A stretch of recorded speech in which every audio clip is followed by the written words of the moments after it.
Good morning, everybody. This is the Woven Together podcast. We'd like to welcome you today. This is my beautiful wife, Dawn Wigley. Want to wave to everybody? All right. And today we have our first special guest. I've been talking about it coming up, but today we have Bob and LeAnn Fox talking about 50 years of faithfulness. We are so excited to have you guys. So welcome to the podcast. If you want to give a shout out to our listeners and viewers today. We're glad to be here. Yeah. Amen. Just to give a little bit of background, Bob and LeAnn have been super involved with marriage ministries for, I don't know, how many years you've been in marriage ministry now? 30. 30? That's what I figured. It's been a long time. I know they were in marriage ministry way before Don and I got married. We've been married 18 years, and they've been very instrumental in helping us through marriage, helping us stay married, and helping us walk out all of our stuff. So we were just like, man, we first had visitors on here. I said, we got to have Bob and LeAnn. They got to be our first guest because we want to have them on just talking about stuff. And then just so happened that when I started talking about this, we're filming it, and tomorrow is your anniversary, 50 years of anniversary. Bob's looking at me like I'm crazy, but when this airs, tomorrow will be your anniversary.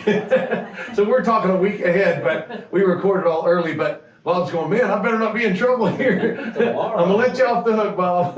You don't have to be ready tomorrow. You just have to be ready a week from tomorrow. Praise the Lord. I gotta go somewhere. Yeah, amen. You did have to go to Allsup's and get a gift one time. I remember that. No, that was not me. There was a guy that worked at the sale bar, and that's why they had the same anniversary. And I had a key to the store, and I forgot it, and we were working it pretty late. Just after dark, sorting cattle and stuff, and I said, I gotta go down and get LeAnn an anniversary gift. So I went down to the store and picked out something, and he said, man, I gotta get them all. He says, wait right here, I gotta run down to Allsup's and get her something. I said, well, what are you gonna buy her at Allsup's? 2 beef burritos and a toss-up for $2.29, baby. That'll keep a marriage going. Oh man, speaking of, that's just one story. You're gonna hear a lot of stories over the next few weeks. It's gonna be a fun time. But we just wanted to have you guys on to celebrate not only your marriage, but the faithfulness of God in marriage. We know marriage is a covenant. We've been talking about that. And so we're just excited to brag on God today and see how it manifested, His goodness manifested all through your life in these last 50 years. And we're believing for 50 more, but we know that God got this thing going.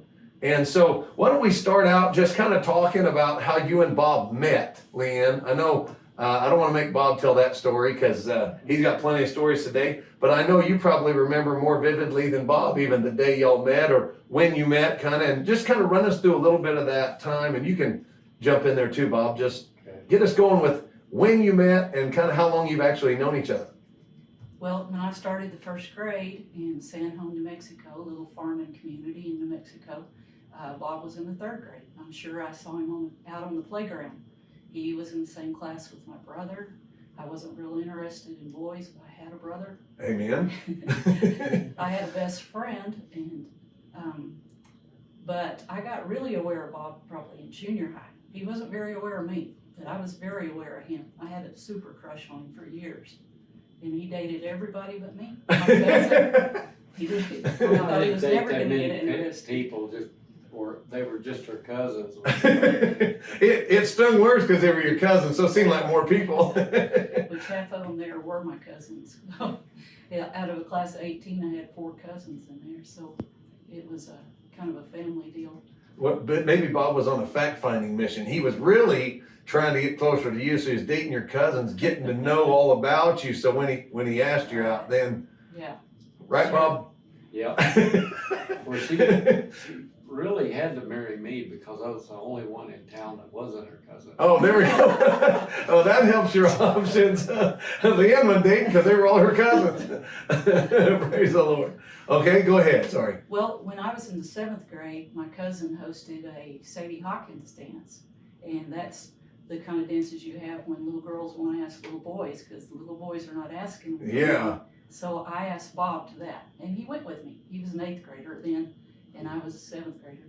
but then nothing. He didn't pay any attention. Went to me. cold after Yeah, that, huh? cold. So, So- I had to finally get my big brother to help me out a little bit because Oh, they were there good you go. friends. And he Yeah, said, and she was leading me astray because we went to Church of Christ and they didn't believe in dancing, but. But LeAnn was a Daddy- dancer. Daddy let me go, yeah. Oh, awesome. Yeah, she'd been dancing all her life. So your dad broke protocol so you could go on a date with LeAnn. That's Right. good. Well, praise the Lord. I mean, I remember you talking about that. So you and Rod, which is her brother, your oldest brother, went out. Y'all were rodeoing, weren't you? You were kind of rodeoing together. And together, we had we built an arena there in town and had some calves to rope and some bucket bulls and a few bareback horses. And weren't And then you we'd rodeo a little bit. at around that same time? Where did you start working for Tubby? Which Tubby is your dad? yes. Yeah, they called him Tubby. Yeah. Yeah, they had about 4 or 5 ranches that strung out from like over by Conscious called Trementina, and then up to Springer they had a ranch. They had one up by Roy, and then San Home. And so we just, in the summer, we just make the rounds, going in Brandon and everything. And so I went with them. Try to rodeo in between. Yeah, we rodeo on the neighbors' bulls. The neighbors get their bulls in there, and we get them, push them up behind the gate and get our bull ropes out and ride the neighbors' bulls a while. Praise the Lord. I mean, there's nothing like, catching your neighbor's bull, throwing a rope around it, and then say, hey, let's see who can ride this sucker. That's why I love Bob and LeAnn. They're just real, down-to-earth people. You guys, well, you're actually just like family to us, so I say down-to-earth. You've been, I mean, I've known you since, I think we figured out the other day, since I was 7? Yeah. Yeah, I'm 46 now, so that's a good chunk of my life you've been around, and got the blessing of being my youth pastors. We'll get to that here in a little bit. So you get started, and then, I know you started dating somewhere, I think you were a sophomore, right? And Yes. and you were a junior? Yes. And so how long, I got notes here, it says, tell me the Terry McKechnie story. You remember the Terry? The Tom McKechnie? Tom McKechnie, there you go, Tom McKechnie, yeah. Tell me that story, Bob. Well, we had just kind of first started dating, and Tom McKechnie you dated him a little bit, huh? And he was always after LeAnn. And so I asked her to go to Hope he's not listening. We don't care. I asked her to go to the dance up there at Amistad. Yeah, Amistad. And Amistad, the school was closed down, but in the summers and special times, they'd open up that gymnasium and get a band out of Amarillo, have a big dance and everything. So I asked her to that. And I went to get us something to drink or something and came back, and Tom McKechnie was sitting there by her. He didn't know about Bob. Oh, Yeah. That's getting juicy. Here we go. And so he said something about, he looked around, there wasn't anywhere for me to sit. And he says, well, Bob, where are you sitting? And I said, right there. Oh, okay, I'll move over then. Amen. Hey, this is a good little lesson. If you want a good woman, you're gonna have to fight for her. You maybe not physically, but you have to be bold. Women need to be pursued, right? Yes. You need to pursue them. You need to say, hey, I ran off all kinds of dudes around Dawn, man. I was ready to fight everybody. I said, hey, you look over here, but you come over here and you're gonna limp on the way back. Yeah. But you have to be bold. And so Tom McKechnie, that's a good story, just about getting started. So tell us about that. Now you dated, just tell us about, you dated for just a little bit and then you got married, which is uncommon back in, I don't know if it's uncommon back in your day, but now it's very uncommon. People are waiting forever to get married. Well, we dated a little over a year and we decided to get engaged. Everybody always talks about when they proposed and everything, and Bob and I kind of look at each other and I say, did I propose to you or did you propose to me? Y'all just had a conversation. Yes, we just had a conversation. We wanted to get married, and so we started talking about it. And Christmas, my sophomore year. No, my junior year, Bob's senior year. At Christmas, we told my brother that we were thinking about getting married, but don't tell anybody. So about in February, Bob had to have knee surgery and he was going to Amarillo, and he said, you know, I'd like to buy your rings, you know, at Amarillo if we can do that. And I said, well, you gotta ask my dad. He said, well, you ask your mom and I'll ask your dad.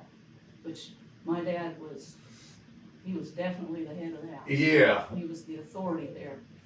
And he was a little intimidating. He was major intimidating, wasn't he? Anyway, so I went to my mom. Mom, Bob and I are thinking about getting married. She said, well, we've known that since Christmas, your brother told us. Anyway, her only request was, I want you to finish school. And I said, I will. I'll finish high school. Because we were talking the summer after my junior year. But a super funny story that Bob probably would have to tell, we forgot to tell you this, but was when he asked my dad to get married. Because my Oh, dad's lay it down, yeah. Yeah, well, I came there that night, and as usual, we sat on the couch for hours and hours, because her dad was pretty strict. But he'd go to sleep over there in his chair watching TV. Well, I was supposed to ask him that night, and so I kept trying to get up the nerve, because he's asleep. I didn't want to go over and just Wake him up. Wake him up, you know. Hey, So can I marry your daughter? LeAnn on a piece of gum wrapper wrote, Bob is a chicken. So I finally go over there, or clear my voice or something, and he kind of halfway wakes up. I said, Tommy, there's something I want to ask you. He knew anyway. Yeah, that's probably why he was sleeping. Well, if LeAnn and I could get married. And he didn't say anything. He said, I'll think about it. Yeah, he said, I'll think about it. I thought,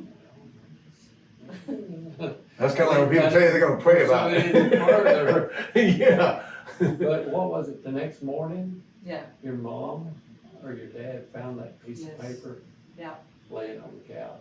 oh, they got a big laugh out of that. She had to give you the spurs, Bob. She was trying to get you to go after it.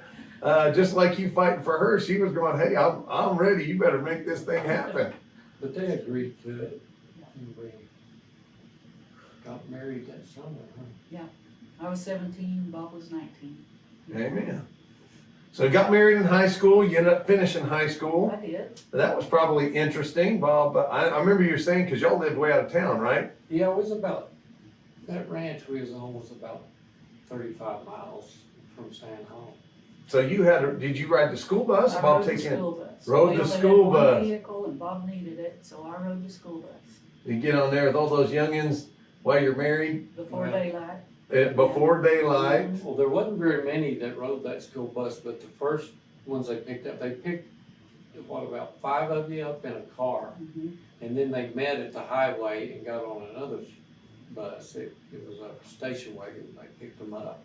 And all of them were boys nearly, weren't they? They were all boys. 3 boys that were just up the road that were ornery as could be. And they'd get on the bus and just lay their head on LeAnn. In the and go car, to sleep. yeah. Yeah, And, cause they stayed up all night. yeah. Did stuff, but they, that bus ride, you had to get on about 5 o'clock in the morning, I think. It's pretty early. Ooh, are you kids watching this or? She'd be back about 6 or 6:30 that afternoon. Unless I played basketball that year too, so, which was really kind of unusual because not a lot of married girls back then finished school. Right. So, we played a tournament or something, and my coach would say, hey, if they'd have known you were married when we played this tournament, they wouldn't have let you play. But nobody even thought about it at that time. I really didn't even think about it. I just did everything I'd done before. I graduated valedictorian. My class, my superintendent said, man, if you earn your grades, it'll be yours. And so they let me do that, and they were pretty free with me, I guess. Huh. So there was kind of I guess, but- there was kind of a stigma like if you were married you couldn't participate in sports or you couldn't. Wouldn't even be in school. Most women, Huh. most young ladies didn't finish school if they married before they got out of high school. Oh, praise the Lord. That's something I didn't know. Maybe you ought to tell them the story about you being a whipping. Yeah, let's hear about LeAnn getting a whipping. Bob's got plenty of those stories. I don't want to hear all Bob's. I've heard them. Tell me a story about LeAnn getting a whipping. Well, I was married. Oh. Senior year, and our old ag teacher came by the library, and he looked in the little window on the door and saw that I was chewing gum, and that was his pet peeve. So he come in and he called me Smith. My maiden name was Smith. Smith, spit that gum out. I said, okay. And he left, and I didn't spit it out. He came back by and looked in the window and saw me chewing gum. So he comes in and he gets a trash can and puts it about 4 feet from me. He says, I'm gonna hit you with this paddle, and when you hit the trash can with your gum, I won't hit you again. So that's what he did to me right in front of the whole library. And I was a married woman. Oh Wasn't my very Lord. dignified. No. But I get it the first time. I bet you did. I bet you. So folks, if you're thinking, man, I had it hard in school, or, you know, man, I sure hate getting up. We get to see all these kids come here to school, could drive like 5-15 minutes maybe, and they look like they comb their hair with a pillow every day, and they got sleepies in their eyes, and they're having such a hard time. You had to ride the bus from 5 o'clock. Everybody's like, man, you know, things sure have changed. We understand some of the things have changed for the better. We don't understand all the things, you know, that were so hard that people went through and didn't even think about it. I mean, you just went, well, I got to go to school, so you just do whatever you got to do to go to school. Right. I think that mentality is kind of bled over into marriage, that we just, you know, back in the day, you go, well, we're married, we're going to do whatever it takes to stay married. And I think that kind of resolve, it was probably helped out. I'm not saying people got divorced in every generation. I mean, people can quit anywhere. But I do think that the way you guys were raised probably was conducive to a long-term relationship, as far as, hey, we don't quit. I know, you know, the way you start a job, you finish a job, just some of those things that I don't think are as prevalent in today's society. And I think because we do a lot of counseling, you guys do a lot of counseling. And what we're always saying is, well, you can stay married, it's easy, you just don't quit. Doesn't mean your marriage will be good yet, but staying married is the first key to having a good marriage. You agree with that? Amen. And so just like you guys got married young, so I'm sure there's a lot of challenges. We're going to get to some of those. What would you say was probably one of your first challenges, being married and then being in high school, but then challenges of staying together and some hardships maybe that y'all went through? I just want to bring some of those things maybe that were hard on you guys out, so that we have some stuff when people start whining about all the things they go through. We just go, well, and you know, it's not even always whining, but it's we think we're unicorns. Everybody thinks their marriage is experiencing something that no other marriage has experienced. And really, we know that that's what the devil says. He says, oh, you're the only one. You know, everybody else's husbands are wonderful, and everybody else's wives, they do this and they do that. But the reality is every marriage experiences hardship. And fighting through that is literally the bonds of what strengthens you. So I know you're riding the bus, 5 o'clock, going to school, you're working probably how many hours? I mean, you were working on the farm, or? I was horseback nearly every day for 6-7 hours. Okay. Just On the ranch. On the ranch. Checking cattle.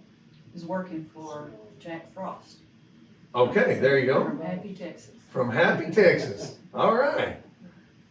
So working from Jack Frost, anything, when you're going to school, you're coming home, is there any kind of, well, you're always gone, or you're, you know, who's cooking dinner, who's doing? There wasn't.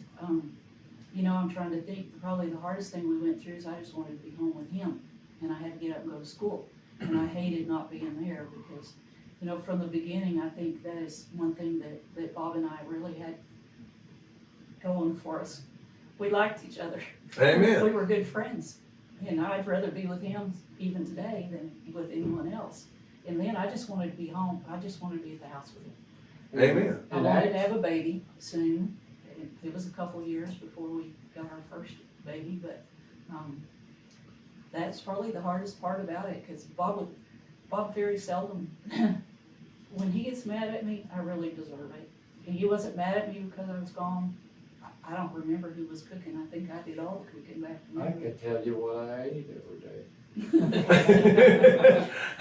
You know what? One thing that I want to bring up, when you said, you know, everybody talks about their engagement stories and proposal stories and all that, you said we kind of looked at each other like, what I got out of that is both of y'all were in such agreement that it wasn't one springing something on the other. Both of you had been talking, and I think communication is huge in marriages today.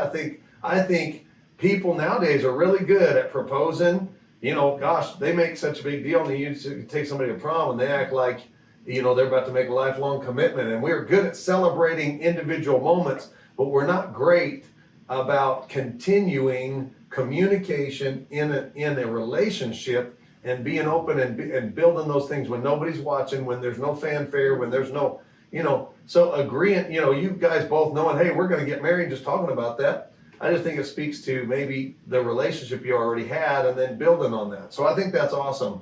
And I think we can take a page from that today, because I think what I've seen in our generation, we're all about maybe the wedding, we're all about the honeymoon, we're all about the celebrating the moment of when we get together. We talked about that, I think, last week. You know, I told Dawn, we watch all those romance shows and stuff. She loves like Hallmark and all those things. And I said, well, those are good, but if someone could ever write a romance story that talks about people, all those stories are just about people falling in love, like they're falling into love because they just meet and everything's fresh and new, and then they kiss. I mean, this is every Hallmark movie I've watched. They kiss, and then they roll the credits. I mean, they kissed and then roll the credits and I'm going, hey, I want to see the next 10 years. I want to see the first big discussion you have, disagreement. I want to see when you start saying, well, that's not how my parents did it. And I didn't, you know, and you get into all that. I want to see a real romance movie is like you guys today. This is a romance. It's 50 years of God molding you together, shaping you, taking off rough edges. You guys learning to come out of maybe the homes you were in and then begin to build your own home, so that it's not really the way your parents did it. It's not the way your parents did it. It's the way Bob and LeeAnn learned to do it together. And I think that is a great romance story. That's what excites me, because this is the meat of relationship. This is not where you just met. This first part is kind of going over where you met and kind of those years. But we're moving into some meat of this stuff, and then your salvation, or kind of, Bob, when you kind of really gave your life to the Lord, and so we'll get into that in a minute. I know you guys worked for Tubby, and then you worked for Jack Frost, and then I got here, y'all moved to Roswell in 1972. So what brought y'all to Roswell in that's 2 years before I was born. Yep. Well, that's when my Uncle Dale bought the sale barn. Okay. And so I came down to work for him. And for those of you watching may not know what a sale barn is, it's like a livestock auction. That's where everybody brings their cattle in, right? Sell cattle. Yeah, they sell cattle and run through there. And so Bob's worked there, gosh, well, a long time off and on, huh? Mm-hmm. And 41 years? Did you say 41 years? The second time. We've done the branding Yeah. business for 41 years. Done Brandon over there for 41 years. And I've had the privilege of working there. Bob gave me a job working with him when I was coming off knee surgery. I couldn't find no work. I had my knee obliterated in a in a co-ed volleyball accident. No less, got run through by a guy. But anyway, I remember going. That was my first job back, coming off knee surgery. Was working in the cutting alley with Bob and Kobe, and I think the first 3 days I was there, Bob, some cow kicked me right in that kneecap. Man, I was like, oh my goodness. That was such a blessing. All that scar Yeah, exactly. I didn't need rehab after that. All that scar tissue was tore loose, and I was able to. But you know, it was good. I think that was kind of even God gave. I got kicked right in that knee, and it took away. I was like, oh, maybe it's hurt. And then when it wasn't, I thought, well, shoot, that thing's pretty tough. If it can take all that kicking right to the kneecap and be okay, so it kind of helped me move past it. So moving there. So you were 1970 to only just a short time. Y'all were here, right? Yeah, we moved in 72. Right before our first child was born, Colette, and we were here 2 years, and then we moved back to Springer just before our second child was born. Kobe and Colette are 18 months apart. So. Yeah, and we moved up there to that house and In Springer. had a new baby, and no water. There wasn't water right then, was there? They were working on the house. They was working on getting a well there. My dad But there and Bob. was no telephone, no radio, no TV. We were out on the People water. right now watching this are screeching, what are you, no telephone? They could deal without the water, but the no telephone, no TV, people, no internet? Did y'all have internet back then?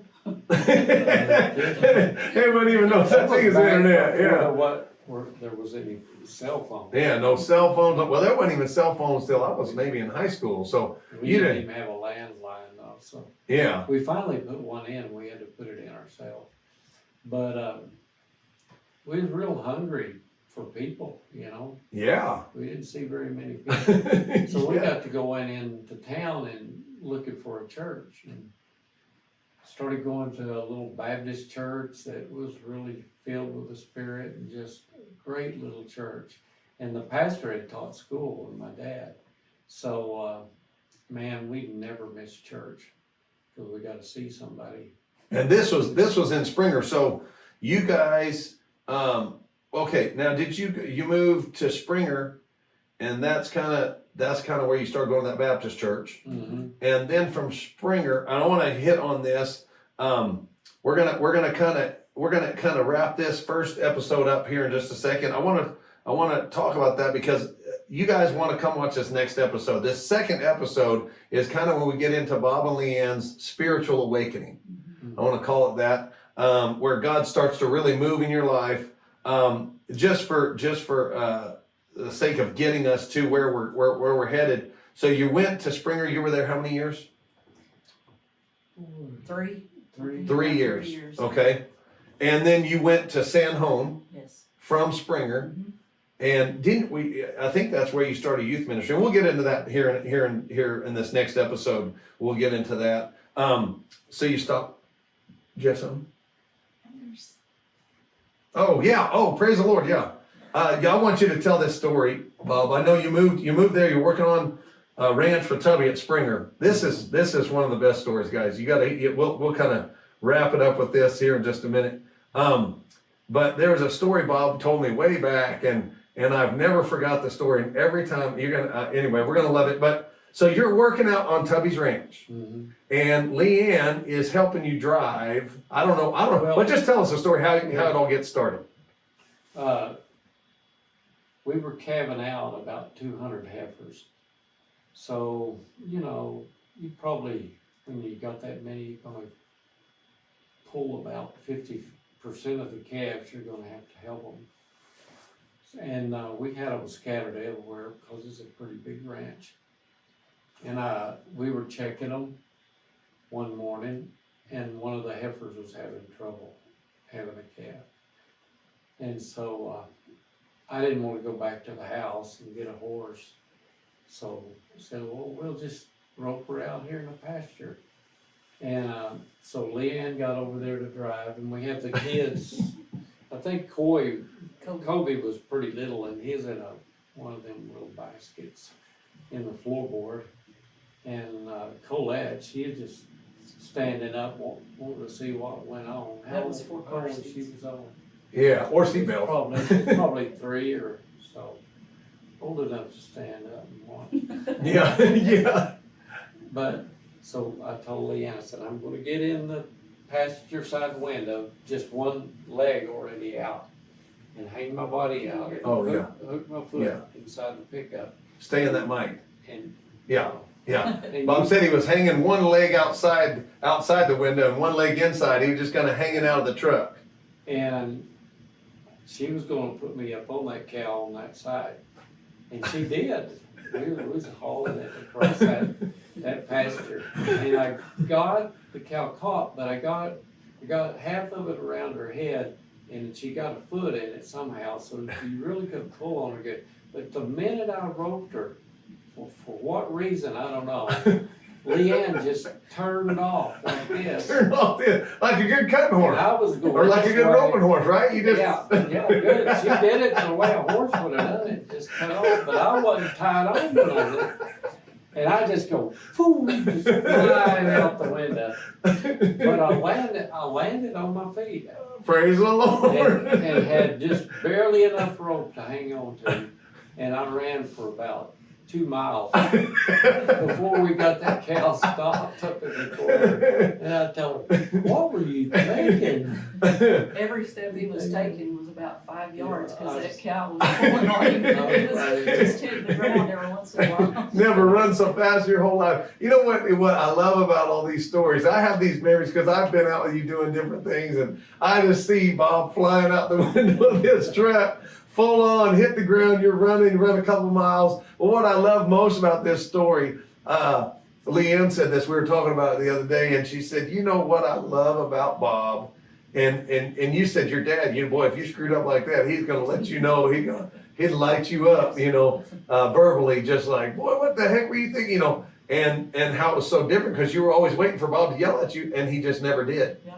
He just never yelled at you. He just come back and go, well, LeAnn, like you said, I went back to the pickup after getting jerked out the window and running 2 miles behind a cow, and I said, LeAnn, what were you thinking? I can tell you right now, maybe you think I would just say, what were you thinking? Of course, they were all laughing. Yeah, it's funny watching people get drunk as long as it ain't you.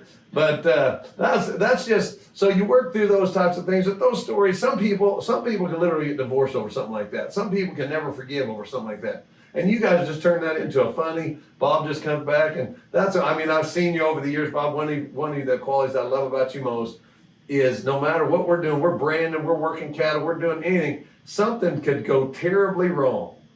And Bob's response in the worst, I could be throwing a fit.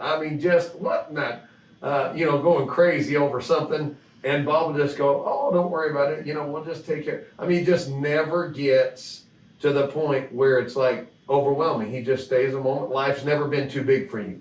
And I think that's a huge quality. And for young men, especially like me, because I'm wired a little tight, it's just been a good example for me to see you just handle life's adversity and just take it in stride and go, hey, we'll work through this. And you have all these years. So I just want to say thank you. Out of this first episode, I just thought, man, I really want to tell you thank you for just the godly example you are to young men on how to handle adversity, not get worked up, how to push through adversity, and then how to treat your wife. Because I do know that you are a godly example of that. And so we're going to wrap this thing up. They moved to San Juan, and you worked at a boys ranch. We'll talk about all that coming up in this. That's how we're going to start this second episode. But guys, don't forget to like and subscribe. This is our first episode. We're going to have 3 episodes of 50 Years of Faithfulness with Bob and LeAnn Fox. And so we're going to wrap this up. As I said, make sure you ring that bell, like and subscribe. We hope you're enjoying it, and come back because the next episode is fixing to really kick off the meat of this relationship and how God kind of had that great awakening in your life spiritually, and we're going to get right into that right off the bat. So you don't want to miss it. God bless you guys, and we'll see you next week.